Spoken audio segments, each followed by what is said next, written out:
pose with the fans. Pose with the pose with the pose with the fans. Pose with the pose with the pose with the fans. Fans. Pose with the fans. Pada abad ke-18, dunia memasuki masa perubahan besar. Revolusi industri mulai berkembang, perdagangan internasional meningkat, dan dunia membutuhkan pemahaman baru tentang bagaimana ekonomi bekerja.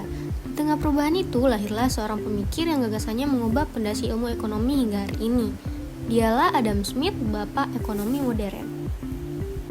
Nah, Adam Smith lahir di Kirkcaldy, Skotlandia pada tahun 1723. Sejak kecil beliau dibesarkan oleh ibunya karena ayahnya sudah meninggal sebelum ia lahir.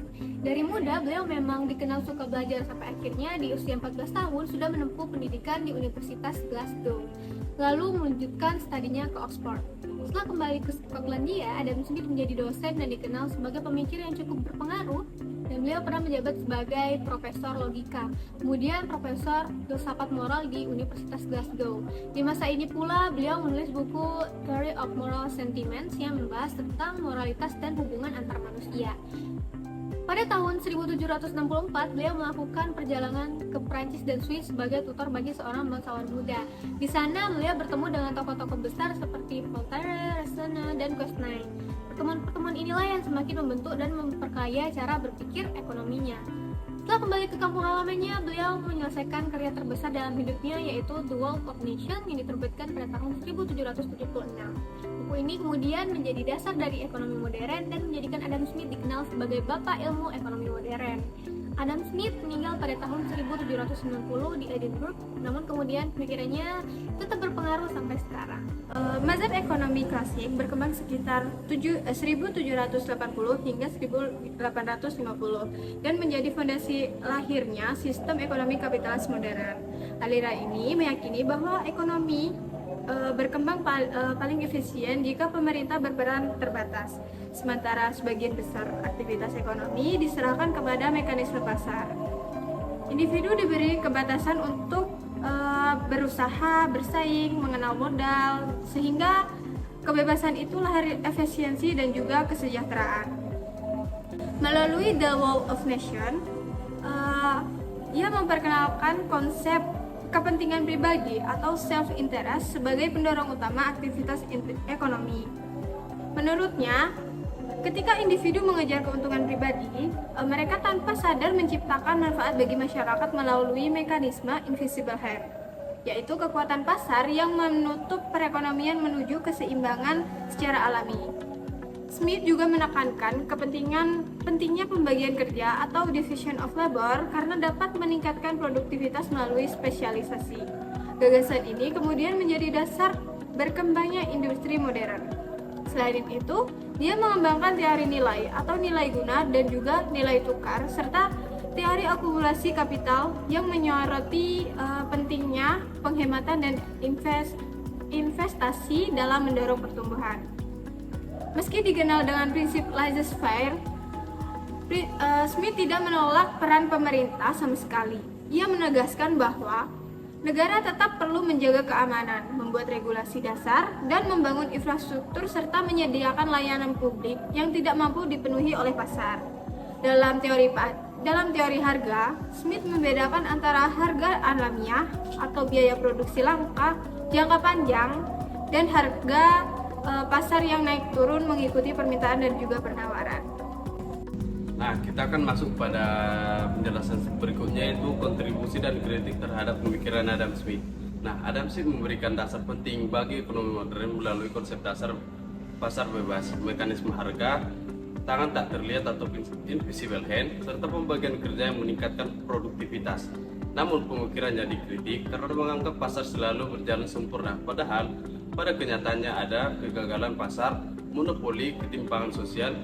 Nah, Smith juga dinilai kurang memperhatikan pemerataan dan perlindungan bagi kelompok rentan. Karena itu, pemikiran perlu disesuaikan dengan perkembangan teknologi, globalisasi, dan kondisi sosial pada masa kini. Nah, yang selanjutnya itu relevansi pemikiran Smith terhadap Indonesia. Nah, pemikiran Smith masih relevan bagi Indonesia, terutama dalam kebijakan pasar terbuka, kompetensi usaha, mekanisme harga, dan pengembangan UKM dan industri. Prinsip pembagian kerja juga sejalan dengan strategi industrialisasi dan hilirisasi nasional.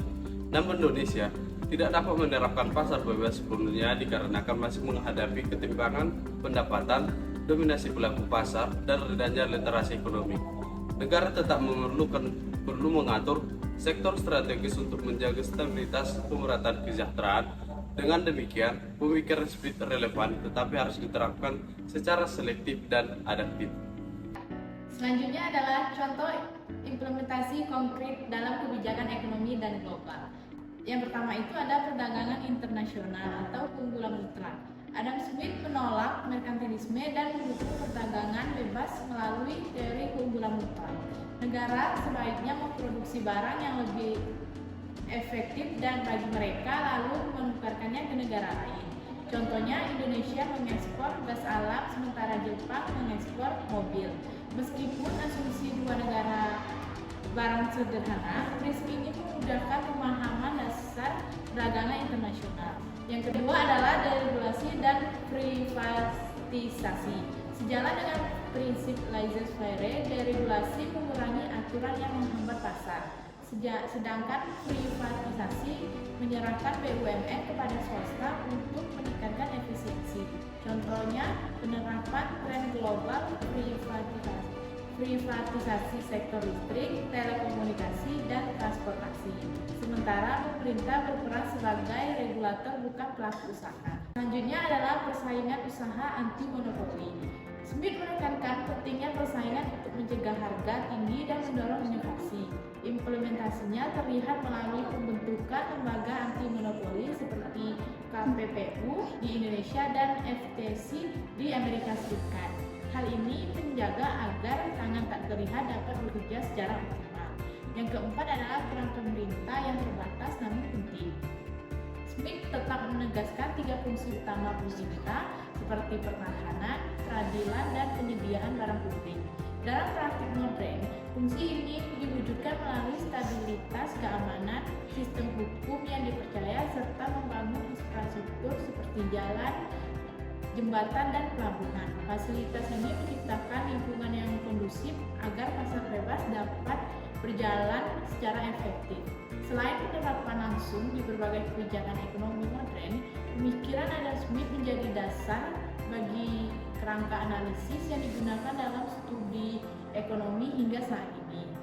Konsep-konsep efisiensi pasar, insentif, dan peran harga dalam mengalokasikan sumber daya digunakan sebagai pijakan dalam memahami dinamika ekonomi global. Meskipun dunia telah berubah sejak abad ke-18, gagasan Smith mengenai perilaku individu, persaingan, serta merkantilisme pasar masih tetap relevan dalam menjelaskan fenomena ekonomi kontemporer. Namun demikian, pemikiran Smith juga mengalami perkembangan dan kritik dari berbagai ekonomi setelahnya. Kelemahan pasar seperti eksternalisasi, ketimpangan pendapatan, dan kegagalan informasi membuat sebagian teori klasik perlu dilengkapi dengan pendekatan baru yang lebih realistis. Misalnya, peran pemerintah kini berkembang tidak hanya sebatas pertahanan dan infrastruktur. Namun, peran pemerintah kini berkembang tidak hanya pertahanan dan infrastruktur, tetapi juga mencangkup pengawasan standar lingkungan, perlindungan konsumen, serta kebijakan redistribusi untuk mengurangi kesenjangan. Walaupun begitu, akar dari sebagian besar kebijakan ekonomi modern tetap dapat ditelusuri kembali pada prinsip-prinsip Smith. Sistem perdagangan global, liberalisasi ekonomi, hingga perkembangan industri berbasis teknologi pun masih mengandalkan merkantilisme pasar, spesialisasi, dan kebebasan inovasi. Hal-hal ini yang telah ditekankan Smith sejak awal.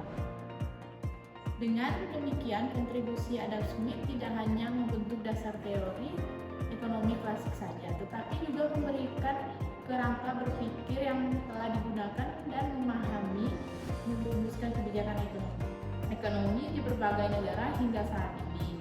Jika diperlukan, pendekatan klasik ini dapat dipadukan dengan teori-teori lanjutan untuk menjawab tantangan ekonomi modern. Baiklah, dari pemaparan yang telah teman saya paparkan tadi, artinya dapat kita simpulkan bahwasanya pemikiran Adam Smith ini menjadi fondasi utama lahirnya ekonomi modern, mulai dari konsep pasar bebas, pentingnya persaingan, mekanisme harga, hingga pembagian kerja yang meningkatkan efisiensi. Namun, penerapannya tidak dapat dilakukan secara mentah-mentah karena pasar ini juga memiliki kelemahannya sendiri seperti ketimpangan pendapatan, monopoli, dan juga kegagalan alokasi sumber daya. Bagi Indonesia ini sendiri, prinsip-prinsip Adam Smith ini tetap relevan, tetapi juga harus disesuaikan dengan kondisi sosial dan juga struktur ekonomi, tingkat pembangunan, serta kebutuhan perlindungan masyarakat. Dengan kombinasi ini tadi, kebebasan pasar dan juga peran pemerintah yang berproporsional, gagasan Adam Smith ini mendapatkan atau juga dapat memberikan landasan